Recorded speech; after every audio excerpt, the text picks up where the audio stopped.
morning, everyone. Welcome, everyone, to our first Race Equality and Higher Education Conference. We're absolutely delighted to see so many of you here today.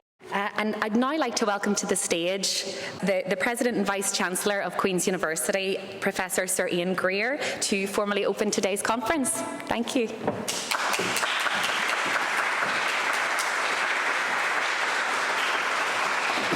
Well, thank you, Lauren. It's really good to be here and to have the opportunity to welcome you in person to Queen's University Belfast. We're very pleased to have this conference. Indeed, it's our first conference dedicated to promoting race equality in higher education. And I should begin by offering a special thanks to our keynote speakers, Cherie Aitchison. Cherie is a Queen's alumna, former Graduate of the Year, and a multi-award winning leader in global diversity, equity and inclusion. And Alfred Abolarin. Alfred is founder of Interact NI, of the African and Caribbean Support Organisation Northern Ireland, ACSONI, the Northern Ireland African and Caribbean Leadership Consortium, and the Migrant and Minority Ethnic Council. And I'd also like to welcome our external panel of speakers, Danielle Chavremutu, Richard Stewart, Michael Sulu, and Mary Hannon Fletcher. Really good to have you all here today. It's good to have you here because today is about sharing knowledge, sharing experience, and doing so making a real difference. And I hope that today's conference will evidence our firm commitment to equality and diversity and inclusion here at Queen's. It's hosted by Queen's Gender Initiative, which Karen leads, and which leads the Race Equality Charter programme at Queen's. QGI has got a remarkable history of success in this university. It really has been a flag bearer for equality issues, and it's good to see this development emanating from it. Throughout today's event, we'll feature a number of keynote speeches, some panel sessions, and we'll provide an opportunity for you to engage in meaningful discussion on racial equity on campus. So today's conference gives us a platform. It gives us a platform for the voice of our students, our staff, set in the context of our wider community within which we operate. Our students feature in the first panel session, entitled The Student Voice, when we'll hear from Femi, Manasa and Zara. They'll discuss the experiences that led them to become active in the racial equity space, so raising awareness of the initiatives that have been involved to support other students. Our speakers can provide real-world examples of the challenges facing organisations and individuals in addressing issues of race equality in higher education. And together today we can explore how barriers can be overcome and so co-create solutions focusing on three interrelated areas in higher education: diversifying education itself, the value of diversity across research and innovation, and the critical importance of partnerships in driving racial equity across universities. Queen's committed to the Advance HE Race Equality Charter in 2020, and we're very proud to be one of more than 80 members. And this is in line with our university's strategy, Strategy 2030, and also our commitment to the UN SDGs. We take all of our commitments across civic engagement and social responsibility to our community in Northern Ireland very seriously indeed. I know that today will be the first of many more race equality events here at Queen's, and I'm delighted to have the opportunity to welcome you in person. Thank you very much indeed. Thank you, Vice-Chancellor. And I would like to add my welcome to that of the Vice-Chancellor. And on behalf of the QGI REC team and of the organising committee, you are most welcome today. Equality has been a founding guiding principle in Queen's for more than a century, and it was embedded in our first charter, which aims to promote and to maintain equality of opportunity to all persons. As our EDI work has progressed over the years and been externally accredited through charters, we launched a new programme, the Racial Equity Programme, in 2020. And this aligned with work we had undertook in the previous year to interrogate our staff and student data, adopting intersectional approaches, and that was going to inform a new EDI programme. As the Vice-Chancellor said, Queen's then joined the Race Equality Charter, and you'll hear about that today from one of our panels. And that was prompted by staff and students who rightly raised the awareness of issues faced by individuals from Black, Asian and minority ethnic backgrounds. We established a new team to launch and to lead that racial equity programme, and we drew on EDI expertise, methodology and practices. What's been really important is the new Champions Network. We have a very active and highly motivated REC Champions Network, many of whom are in the room today, and they represent all areas of Queen's. And a subgroup of that network, along with the REC team, formed the organising committee for today's conference, and we thank the champions and the committee for all of their work and dedication in making today happen. So what have we done so far in the programme we launched 3 years ago? Well, phase one, we started really with a consultation on language and terminology, and that was followed by a reverse mentoring programme that has been so well received. The REC EDI 5 action programme was launched during Race Equality Week earlier this year. That incorporates active bystander training, the review of the curricula, mentoring and developing collaborative approaches to understand and to address problems. And a key objective has been to amplify the visibility and the voice of colleagues and students from Black, Asian and minority ethnic backgrounds through podcasts, videos and events. And please do check Queen's YouTube channel for narratives from our community that are thought-provoking, challenging and inspiring in equal measure. I highly recommend the podcast series. The university is more diverse than the Northern Ireland population, and we'll hear more about that from today's speakers, our keynotes and our panellists. The Northern Ireland census in 2021 indicates that less than 4% of the population identify as Black, Asian, minority ethnic. That's double from the previous census 10 years earlier and double from the 2001 census. In the university, our student population is 18%, that's higher for postgrad taught, and our staff population, particularly academics and researchers, are much more diverse than the Northern Ireland community. So we have a responsibility. It's imperative that Queen's and our universities ensure that their culture, their structures and practices are welcoming, enabling and inclusive for everyone. Our university needs to identify and address challenges faced by underrepresented groups, ensuring equity so that everyone can reach their potential. So today's conference is a really important milestone for us. Thank you most sincerely for choosing to spend this day with us, learning, sharing, reflecting, and co-creating solutions as partners. Thank you most sincerely for that. And it's now my pleasure to invite one of our students, Jamie Lucas Campbell, to come to the podium and to introduce our keynote speaker for this morning. Thank you, Jamie Lucas. Good morning, everyone. Welcome to Queen's first conference dedicated to our commitment to pursuing race equality on campus, in our communities, and through the impact of our research. I'm delighted to be here today with you all, and I must thank Lauren and the QGI team for inviting me to introduce one of our keynote speakers for the day. I had the privilege of serving as a race equality champion last year, and I'm so proud of the work that so many of that network achieved in getting us all here into this room today. And I'm grateful to each and every one of you. The keynote speaker I have the honor of introducing today is someone who I admire. She's a global tech and business leader and an accomplished author whose work champions diversity and inclusion as essential ingredients in business and in public service. And I'm elated that we will have an opportunity to hear her speak about agility in this space. I'm excited to take today's learnings into action. But before I introduce her, I want to share a bit of my own experience and how I first became familiar with EDI work and what it means to be a champion for EDI in the workplace. Growing up, I was a vocal advocate for high-quality public education for all. I grew up in a low-income and single-parent household after my parents divorced, and I was committed, despite the adversity, to championing a better city with people who looked like me, where we were included and present at the table. I'd fought to become the first student vice president of the Parent-Teacher Association, the first time a student was ever elected to the post in the state of New York. It was at Saunders High School in Yonkers, and a very small community just north of the Bronx. There I met an elderly gentleman who gifted me with a book called Open the Unusual Door. That book helped change my life.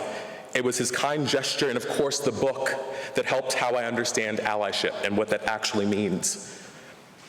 Fast forward about 15 or so years here at Queen's, I met an incredible academic, one of the most talented and gifted people I ever met in 2021.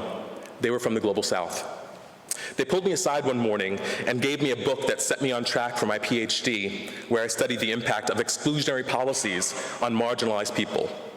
Namely, the impact of exclusionary policies of the U.S. military on Black queer service members and what compels us to stay.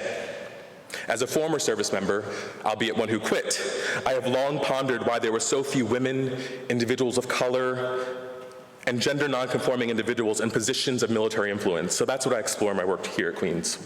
I spent years working alongside national security experts. I've met and worked alongside heads of state and their representatives. I've served as a representative for the White House in rooms that either seldom or never saw people who looked like me. I've communicated with staff in the Situation Room on countless occasions. But the ethnically diverse staff and the service members, the women, the gender nonconforming, and the queer people in those spaces are far and few in between, even today. And we fight through today to be included. But I've never turned away from a fight. And my battle cry to you all today is to speak loudly, amplify the voices of those not often heard. Passive allyship and moderation does not turn the tides of history. The Queen's I want to see is one that this Vice Chancellor and some of the individuals I've met here are actively championing. It is one that is truly inclusive, truly international, truly welcoming, authentically and unapologetically anti-racist. It's a campus where decolonization is not a buzzword we lecture to our students, but it is a practice.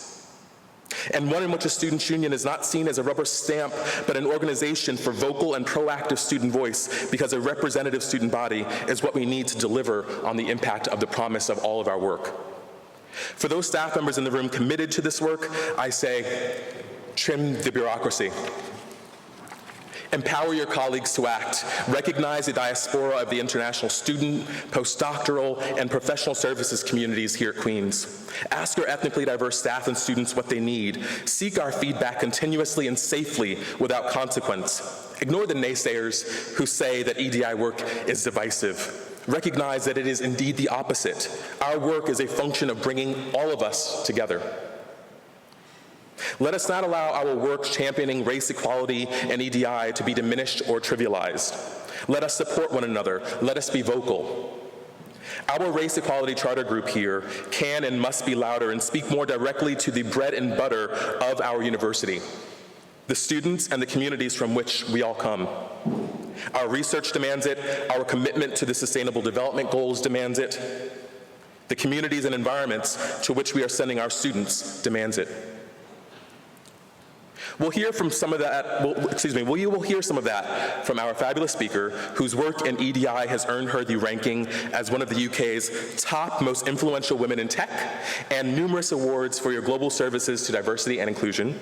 You're a champion, she's a champion, and a leader that you have undoubtedly heard of here at Queen's before. And she also happens to be one of Queen's very own. Please take out your notepads and pens, and let's sit back for this masterclass that we can take into practice tomorrow. I cannot tell you how much this conference means to our students and staff of color on campus, so before I leave, I have to say a huge thank you to everyone planning it, involved, and being here today, and just sharing and exchanging ideas and feedback. And so everyone, please welcome to the podium one of Queen's own, Shri Acheson. Oh, perfect, thank you. Thank you very much for that introduction, amazing. And thank you everybody to joining us here today. It's really great to be here, really great to be back home for a visit as well. I don't have to change my accent when I speak back home, which is nice because you'll all understand me. Maybe the slides won't understand me though. Let's see how this is going to go. There we go, perfect. I have been doing senior diversity and inclusion leadership for over 13 years. I help companies, particularly in the tech industry, to create inclusive and accessible technologies. And I spend a lot of time with leaders helping them understand how to create unbiased decisions through embedding friction into decision making. At the most basic level, my job is getting people to slow down.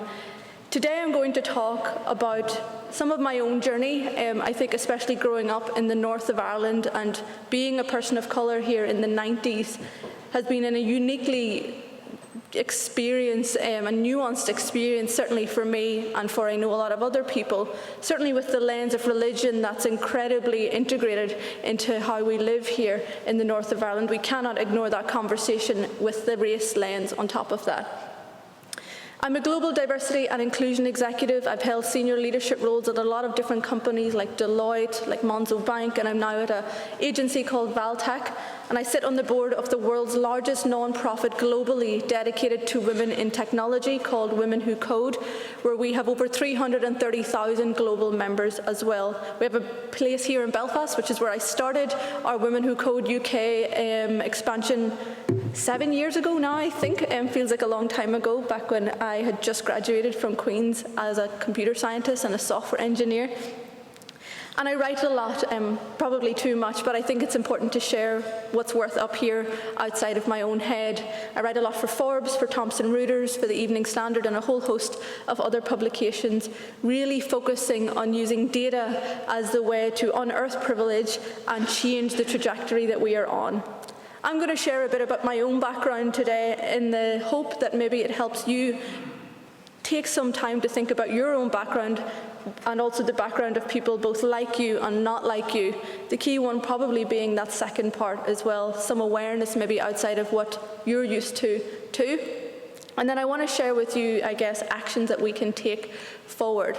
So I think it's really important to always take a step back. I think with diversity and inclusion work, we very often try to move forward with, there's a problem here, let's try and fix it. But actually, why is that problem there? Why are we trying to do this? I think it's really important when we try to fix a problem that we do discovery work. In the same way, when you work with different clients, when you're researching something new, you spend so much time understanding the previous before moving forward to the future. So let's take a step back for me, and this is my journey, I guess, firstly, of being a person of colour here in Ireland and growing up in the 90s, which is very, very different to the Ireland I know now, which is certainly much more diverse. And Karen, you alluded to that with the diversity you have here at the university. I describe myself as underrepresented yet privileged. I am a multi-award-winning leader. I've spoken at the Nobel Peace Conference, I've spoken at Davos, I've spoken at all of these conferences that people like me don't tend to speak at, but there's an immense amount of privilege in that. There's also an immense amount of being underrepresented as well, but there's a balancing act here, and I really want us to delve into the balancing act, that this isn't simply 1 or 0, but actually there's a lot of grey areas in between. So if I take a step back, that went too fast. As you may notice, obviously from here because of my accent, but I don't tend to look like most people that are from here. And that's because I was adopted from Sri Lanka when I was 3 weeks old by a white working class Irish family from County Tyrone. Now that feels like quite a long time ago. That was in 1991 when I was 3 weeks old. The slides are lagging. What is going on? There we go. And this is my dad with my biological birth mother and my brother's biological birth mother as well in 1991 in February. Now there's a lot of privilege in my story, and there's also a lot of marginalization as well. Like I said, I grew up in the 90s. I was taken or adopted and brought to County Tyrone, to a very small town called Coal Island, if anybody knows it. Maybe we have some people here today that are from Coal Island. And in the 90s, there was not a lot of diversity, certainly in County Tyrone and certainly in Coal Island, to the extent that people used to come to our house to see us because they'd never seen people of colour outside of the TV.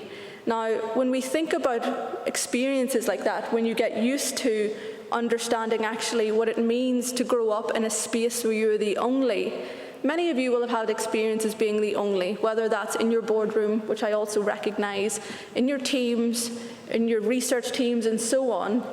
But what I really want you to think of is about being the only in your family, in your extended family, in your friend group, when you go to school, when you go to secondary school, for example, when you move through life where you are continuously obvious.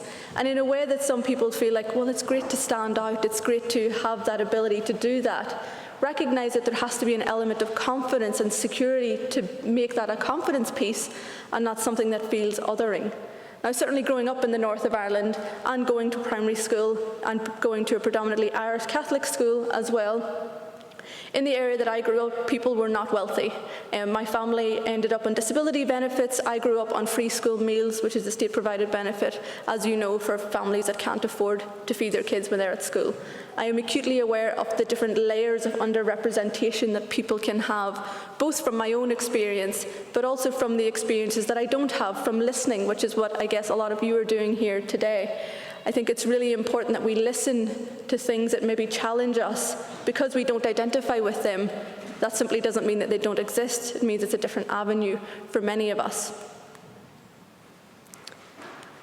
Perfect. And when we went to school, I think it's really important. I know it used to be really, really cute. I don't really know what happened. And my brother hates this picture because some of his teeth are starting to come out and he remembers what that was like. But when we grew up in school, when we were this cute kids, you know, we're really young, everybody thinks it's adorable. You don't face a lot of racism. You don't face, certainly I didn't face a lot of racism at that stage of my life because we were adorable. It was a cute story. Look at these brown babies that are now here from this other place all across the other side of the world. But when you start to get older, when things start to change, when you start to become a teenager, that's when people's views started to really, really change for us. Now, you can't tell in that picture because it's black and white, but my brother is significantly darker than me as well, and he faced significantly more racism than I faced growing up because he was much darker. Also because he was growing up as a young teenage boy, and of course boys can be much more aggressive, typically in a way that girls are not. So we faced quite a lot of racism growing up. We got called a lot of words like the N-word, the P-word, and so on. My brother used to have to walk home a different way from school because a neighbouring school would have hurled abuse at him. And again, when he's also with young teenage friends, there's not much they can do either. Again, albeit all of them were white, so they're not facing the same experiences that he is experiencing. I think it's really important when we think about different experiences that we recognise that many of us, if I was to write down on a page that, you know, I grew up in a working class Irish Catholic family in the north of Ireland, relatively poor and certainly underprivileged in that way, many of you would have similar experiences with those different lenses. But I think when you put the lens of race on top of all of this, it's so important to recognise the nuance that that brings to a country like this, a country that has been fraught with war, with division in so many ways. And then we also then start to look at how we can people are dividing people further when we start to talk about race. I think what's so important for me is, you know, going to secondary school, certainly figuring out who I was as a person, which is complicated, it's not easy. And I certainly went back to my school in Dungannon, which has been a really proud moment. One of the things when I look back at school was I was academically very bright, but everything was really difficult. I had to fight a lot harder for access to opportunities. And we're going to talk about what we mean by that in a minute. But I think it's so important when we think about people's journeys that we recognize that, let's say we're all peers here today, there are so many different journeys, steps forward, steps back, that each of us will have taken. I know for me, one of my real defining moments that I remember when I went to secondary school on the first day, when I was on free school meals, and back then it was way before you had cards and stuff that people don't know who's paying for what, but anybody who was on free school meals was given a pink ticket, and anybody who wasn't on free school meals was given a blue ticket. And there was 3 or 4 people in my school, in my class, that had the pink ticket. And it's this moment where you just feel like everybody's eyes are on you. You understand what that difference is like. And even though nobody's saying something, you're acutely aware of what that means. You're acutely aware when you hand that over that you know you're having a different experience to everybody else. And that's what's really important here today, that we recognise that there is different experiences. Now, I'm very lucky to have went to Queen's University. I was the first Aitchison in my family to ever go to university because, one, I worked incredibly hard, but I had to be the best in my class in secondary school to get access to grants that I was able to then get, access to loans and so on, to come to Queen's, to go to university, to study computer science. That was something that wasn't possible for anybody else in my family. And actually now what's wonderful is I've also had cousins now that have also went to study computer science and have just graduated and so on as well. So it's spurred a movement within the Aitchison household. And that's something I'm really, really proud of, to be able to have, what's that word, I guess, step forward in a way that I have been given access to opportunities. When I look at my story, there's a lot of privilege in there, okay? I was adopted at 3 weeks old. That's a privilege. I'm very, very lucky that I was put up for adoption. I have a half-sister and a half-brother in Sri Lanka. Their journeys are obviously incredibly different to mine, and it just happened to be that my birth mother wasn't able to provide for me. She was in extreme poverty. She had me out of wedlock, which in Sri Lanka, certainly a very religious country, and again with the lens of poverty, was not something she was able to support me. She wasn't able to keep me. But that has given me a lot of access to opportunities. Yes, I had to grow up on free school meals, but that benefit existed here for me to have. Yes, I had to work incredibly hard at school to get access to grants and bursaries to come to university, but those processes existed, and that's a privilege that I've been able to access that.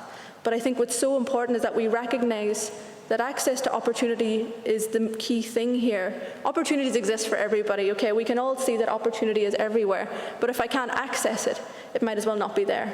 It might as well be in another country. It might as well be in another language. It might as well not be there for me, even if it is there for other people.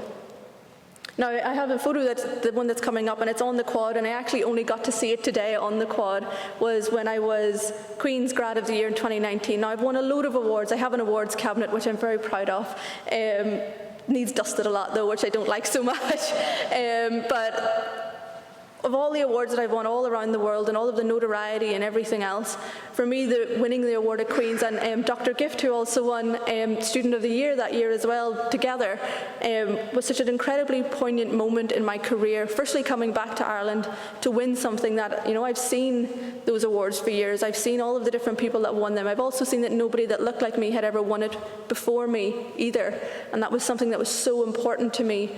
But also the recognition that the work that I do is so important to a place and an institution like this. I think that influence is key, that voice is key, and that's one of my proudest moments. And I went to the quad just before this to get a photo beside it, because people send me photos of it all the time, but I've never actually got to see it myself.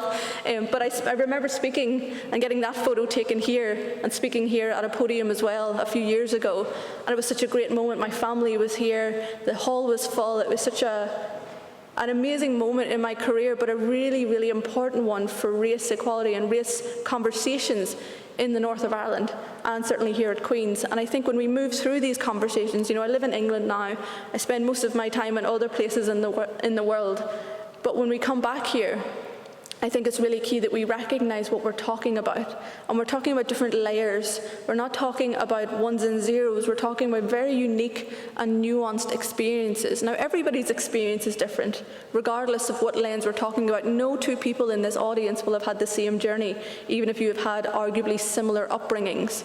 But what I think is key when we talk about this is that we recognise that there are so many differing experiences, so wildly differing, that if we don't listen to them, we never learn and we never change.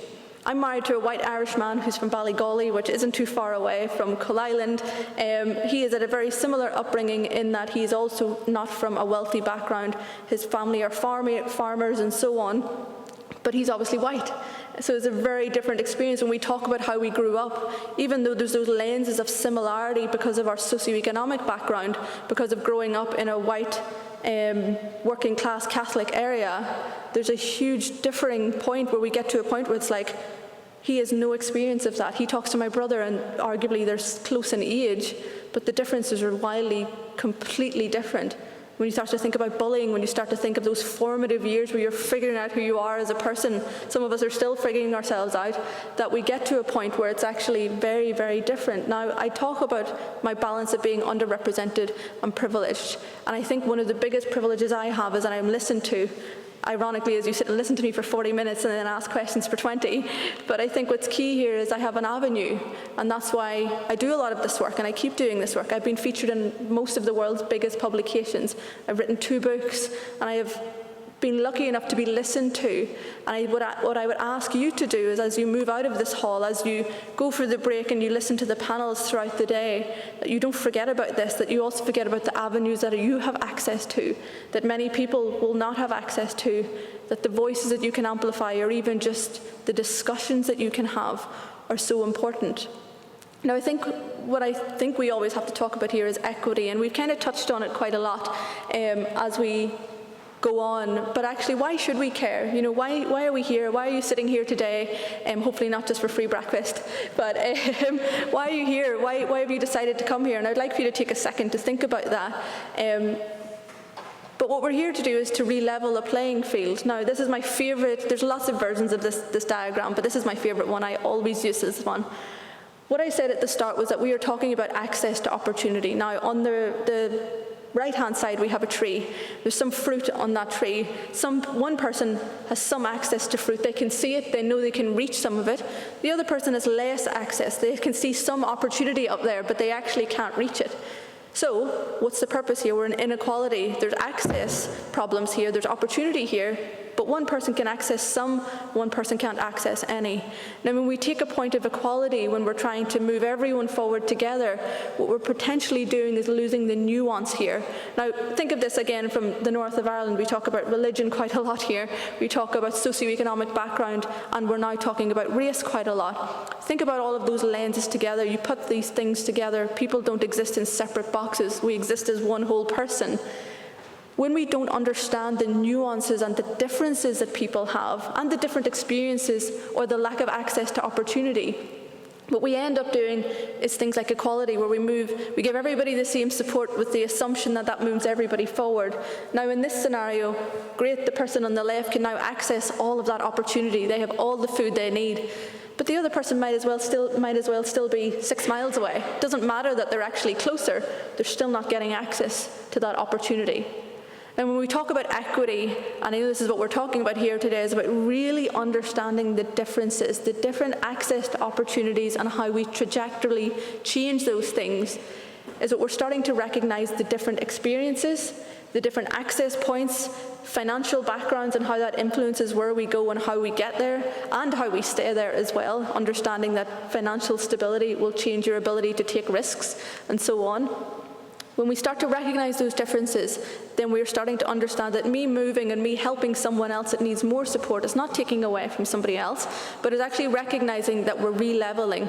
That other person can still access the fruit that they needed to at the very beginning, and now the other person can access, even though it's much less opportunity, they can still access something. Now, I always say, in a great world we would have justice, but I'll be honest, the world's a bit messed up and we don't have the control to change the world.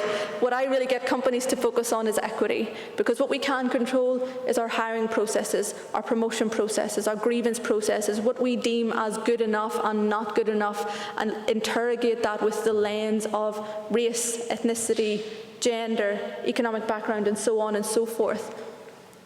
So I always focus on equity because, I'll be honest, I don't think justice is something we're going to get anytime soon, because we can't focus what happens outside these walls inside. I'm going to take this off, it's actually very warm now.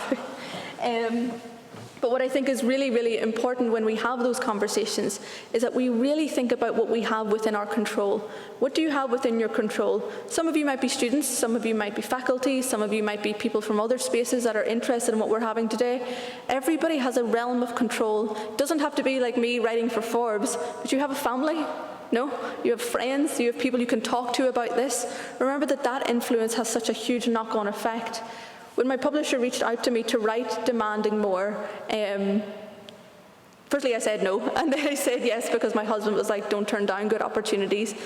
And I signed that book deal at the start of February 2020. Then a pandemic happened and I had to write it in a flat in London in 6 months, which wasn't great. But I said yes to writing that because I wanted to write something that everybody could get something from. My dad, who was a sort of mid-70s-year-old white Irish man with disability issues from a poorer background, not really a great concept on understanding of race outside of the fact he knew he had to fight a lot for us growing up and push back against a lot of bullies and other parents and so on. But I wrote that for him so as people, regardless of whether you were in industry, regardless of what level you were at, whatever you were doing, you could get some understanding of how to do things better. And that's ultimately what we're trying to get to here. Some things will be more relevant for other people than maybe some of you, and vice versa. But I think what's key is that we all take away something, that we move forward with purpose. Now, when we talk about the lens of the university and the fact that you have much more diversity here than what you have outside of these four walls, what I think is key to recognise is how we invite people in. What is it that we're doing that's different inside these walls that's not quite happening outside? Now, I'll be honest, there is a lot of division in the north of Ireland, okay? We know that. It's certainly better than what it was, but there's still a way to go. And I think we can't discount that when we start to think about the lens of race equality as well. Some people will try and separate these two things, but I don't think that's possible. It's so ingrained into how we are as people, and certainly ingrained into how we are as people as we move forward from that time. But I think when we start to bring in the different types of diversity that we now have, that we didn't necessarily have 20, 30, 40 years ago in the same way, we have to make sure we don't make the same mistakes that we have made in the past, that leaders, politicians have made in the past, and been happy to do so as well. Karen has already touched on this, but I think it's key when we look at data. I think we should always benchmark our conversations against data. One of my biggest bugbears is when we try to have conversations around the world from let's say, a North America lens to the rest of the world, and vice versa, because these conversations are so different everywhere. Race conversations are not the same in any country or any city for that matter. The company I work for at the moment is in 65 different entities. So the conversations we have on race equality in North Macedonia or Ukraine is very different to the ones we have in our New York offices, or our Brazilian offices, or our India offices, where it's all very, very nuanced. But what I would say to you is when we think about race equality here in the north of Ireland, that we recognise that things are getting more and more diverse. I know when I go back to Tyrone now, and back to Cull Island, I see many, many more different brown and black faces walking around the town that was not there before. It was very obvious whenever me and my brother were in that town who we belonged to, who our parents were, and so on. Whereas now it's not the same as that, and there's a lot more interracial relationships and so on. Again, I'm in one of those. Still an anomaly in many spaces, but there's a lot of change. And I would like you to think about what these statistics will continue to look like. Certainly when you look at the university, at how we bring in different people, because one, we know when we are doing research, when we are creating solutions of tomorrow, we cannot do that in an echo chamber. An echo chamber does not allow us to create the best solutions or the most money in the future, because our client base, our customers, society is not monolithic. People do not exist in one fell swoop, but we have all of these different groups, these different needs that we have to answer to. And that's why when we look at the diversity that university has, we can see that it's significantly different. Now, of course, there's always more that we can do, and there's more that we have to do, but I think with that knowledge that we are reaching people already from all of these different backgrounds, that there's something in that, something is drawing people to here. But how do we make sure that we draw them to the university? Great, but actually, do they stay in this country after? Do they stay here when they finish, or do they leave? Do they go somewhere else because of the lack of diversity? Do they decide that actually maybe this isn't the place for me because of it potentially being exclusionary outside of these four walls? Now, I think when we think about the diversity of what we want here, we want diversity of perspective. We want all different perspectives, nuanced ideas, and so on the same problem or solution. We don't want to have the same ideas on the one solution, because then we don't answer the questions that people want before they've asked them. If you think about how politicians work, you answer a question before somebody thinks about it, because then they can't ask it to you in a way that you don't want to answer it. And I know I do that as well. I learned something from them. Well, that's probably about it. But I think what's really important is that we recognize that when we're creating solutions, when we're working in research in particular, we're not looking at things that are finite just to us. It's so, so broad, and it can be even broader if we push ourselves outside of our boundaries. Now, I would ask you, as we sit here today, when we talk about privilege, what we're talking about is a set of unearned benefits. There's no skill to being privileged, and it's an advantage or immunity granted to a particular person or group. Now, in my story, certainly when I talk about the privileges that I have, of being adopted, of having access to opportunity, of having food each night, of having access to healthcare as I've needed it, certainly now as someone who will create or has created generational wealth in my family that has never existed before, I have an ability to have that balance of privilege while still traversing spaces that most people like me are not in. Now, I think when we think about that, what I would ask you to do is think about the privileges that you may have. One of the things I read about or have written about a lot in my book is the privileges of names. So my name is Shri Acheson, and you'll see in the corner my Twitter handle, for example, is @Nirashika. And Nirashika is my Sri Lankan name that my birth mother gave me, and my family decided to keep that as my middle name. Now, they very nearly called me Nirashika Acheson. Now, for obvious reasons, you can imagine the bias that would have caused, certainly in my career, earlier in my career when I'm applying for jobs as an engineer, what that would have meant. Now, I have the privilege, certainly maybe not now, but earlier in my career, of the anonymity of a Western Irish name. Because you see Shri Acheson, who lives in Dungannon, who went to Queen's University, you would probably assume I'm a white Irish woman. So I don't face the same bias as potentially other Sri Lankan women, for example, who have Sri Lankan names. And I think when we talk about privilege, we have to recognise that there's so many bits and pieces to this. And this isn't about people feeling bad. If you feel bad about this, there's a lack of awareness as to why that exists then, and it's not my problem either. I think what's really key is when we think about awareness, sometimes awareness is shocking to the system. I know when I've been back to Sri Lanka, I've found my biological birth mother and so on. I've been on that journey to see actually what is her life like. What would my life have been like? And obviously it was completely worlds away from what I do now and the financial stability and so on that I have. But there's moments in that journey for me where I've had to take stock and just be like, wow, there's a lot of privilege here. You know, my name, in some ways my accent, you know, certainly when I started to work across in England, I faced a lot of bias for my accent. The assumption that people with accents like ours are unintelligent.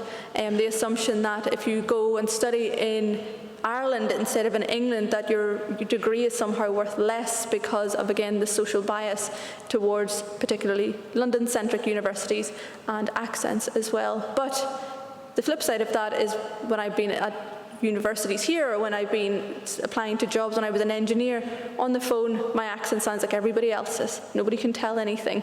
And I think when we think about the nuance here, that's important to recognise that, you know, ones and zeros can be zeros and ones. Everything can flip. Context is so important here. And what I would ask you is, when you think about yourself, are you privileged? I think the answer is probably yes, but I would really like you to think about why that is. I'd also like you to think about what you can do with that. Nobody is perfect. I am certainly not perfect. Shocking, I know, but I am definitely not perfect. And I think what's really important about that is recognizing that we will make mistakes. I make mistakes all of the time. I stumble, I can use the wrong words. I'm figuring things out as well as much as anybody else. But listening is so important for this. When we don't listen, we shut ourselves off. What I would ask you to think about is how you listen to certain groups of people. Now, do you listen, as in do you wait for people to finish what they're saying, digest it for a few seconds and provide a response, or are you simply waiting for your turn to speak? And if you do that, I would ask you, what lens of people do you do that with? Now, a lot of the work I do is with senior leadership teams, with executives, managing directors, and so on. The majority of people in that group are from monolithic groups, which is typically white folks, men, straight folks, and the combination of those different things. Now, if we, for example, primarily listen to that group in that real, genuine, active way, we tend to then create an association that that group is the most important group, the best group to listen to, the most worthy of listening to. If all of the other folks, or the majority of the other folks from different backgrounds, are outside of that group, we've then automatically created a bias in our heads that we will listen to this group properly and actively, and we will simply wait for our turn to speak for these other groups. Now, what that ends up doing is we work in an echo chamber. We cut out perspectives, we cut out ideas, we cut out ways of learning. And what I would ask you is, when you think about this, what we're talking about is belonging. Now, diversity and inclusion, people use it too much as a buzzword. I think we really have to talk about here is embracing diversity separately and fostering inclusion separately. Two very different business strategies as well. One's about representation, and one's really about employee engagement, how people feel, how our processes work. Do we interrogate them with data to see actually do their work as opposed to assumption? I would ask you what belonging means to you. Now, for me, belonging means that I know that when I speak, I'm listened to and my insights are actioned. I know that when I share something, even if it's not the right thing or the right idea, that people will listen and bounce back off of that onto me.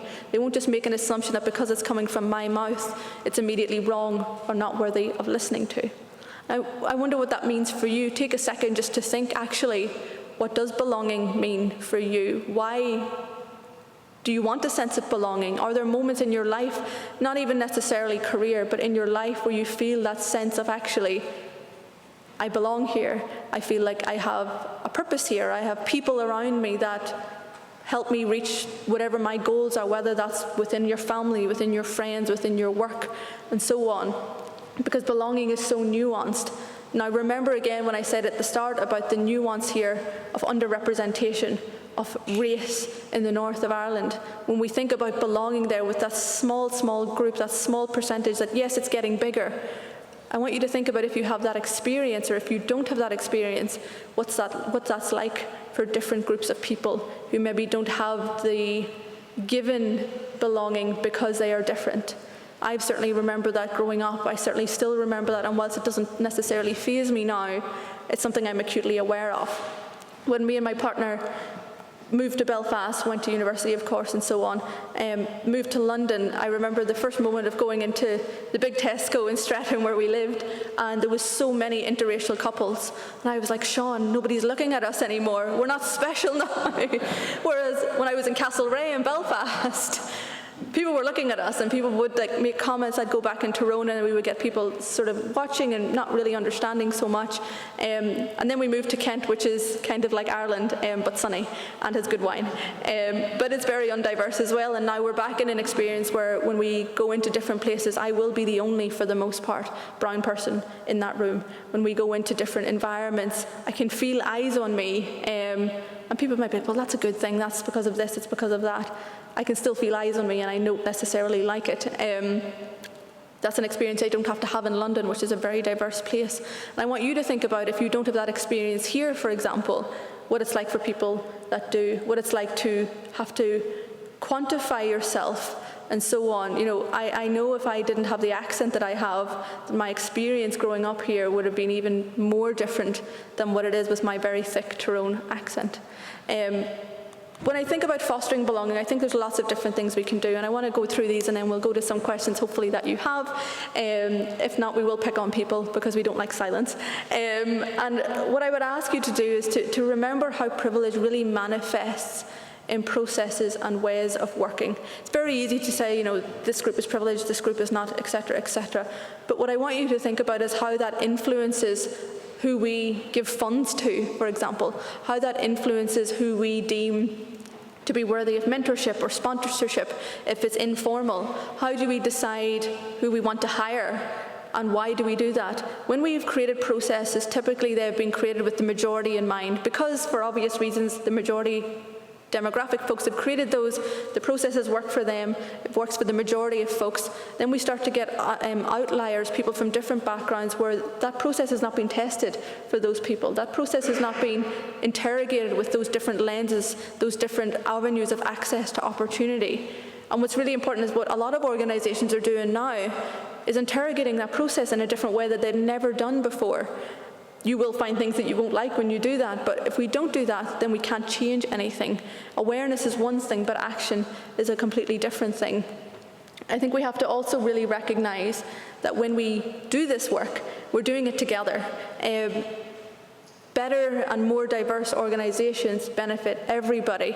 I think one of the things whenever I talk to a lot of organisations, and you get pushback from people, of course, there's always pushback from people.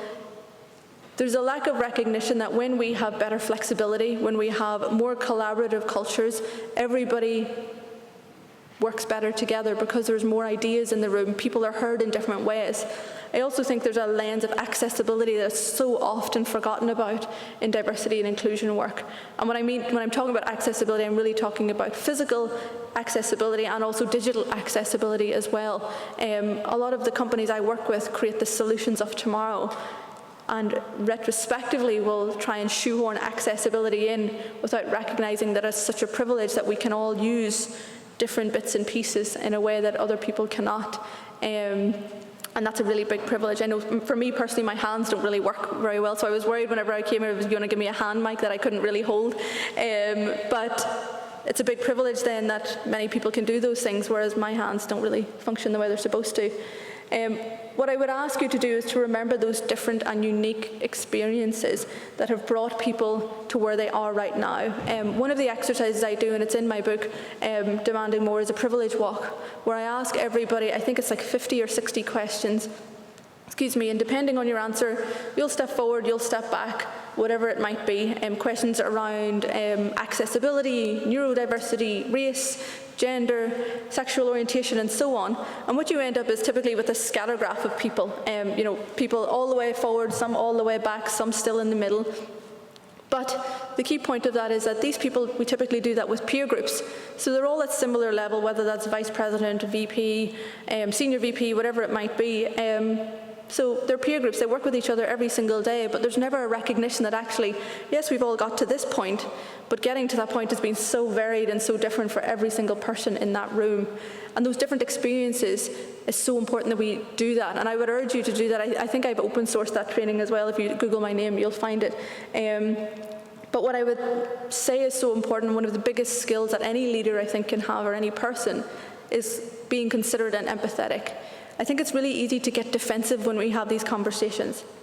It's very easy to have an immediate reaction, well, I don't have that experience, so therefore it's not accurate. Or that person didn't mean that, but they're nice to me, without recognizing that nice is subjective. What I think is nice and what you think is nice are probably not the same thing. I think what's so important is that we recognize that different experiences will be very different to you, and sometimes they'll be less different. But that doesn't mean that that's an avenue to be defensive, to immediately go on the back foot, but to actually just take a moment, take a second to listen, take a second to digest what that person's saying, recognizing that it's probably been quite difficult for them to share. And I know you're going to listen to some panels today. I'm sure there will be things that will be shared, and that will probably be quite difficult for those people. What I would ask you to do is really sit, bubble on that, and really learn from it. Be very lucky that someone is willing to share that with you to help you grow as well. And what I would say, and I think this is important for everybody, is about challenging yourself on your own bias. We hear a lot, and I know I've talked about religion sort of every so often here, but I think when we think about the bias that we have, and I'll use my own background again, growing up, working class, Irish, in a Catholic household, there's a lot of bias that was put into certainly me and my brother as we grew up in Cull Island, as you can probably imagine.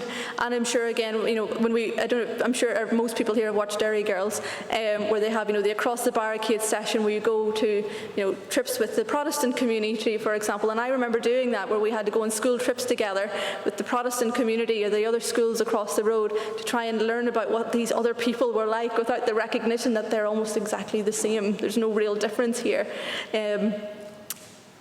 But when we challenge ourselves, I think it's so important. I remember when I moved away from back home, moved up to Belfast, started to actually meet people from all different religions, all different backgrounds, that there was a real moment where I had to sit and recognize that I was very biased in many ways, because I had been taught and brought up to be biased against certain communities. Now certainly, my father changed quite a lot as he got older and everything else, but he grew up in the war, and he was in the war, and he knows what that was like. So there's a huge balancing act here when we talk about challenging bias.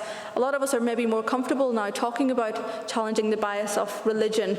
We certainly see a lot of people speaking out against some of the rhetoric that politicians use here, and so on.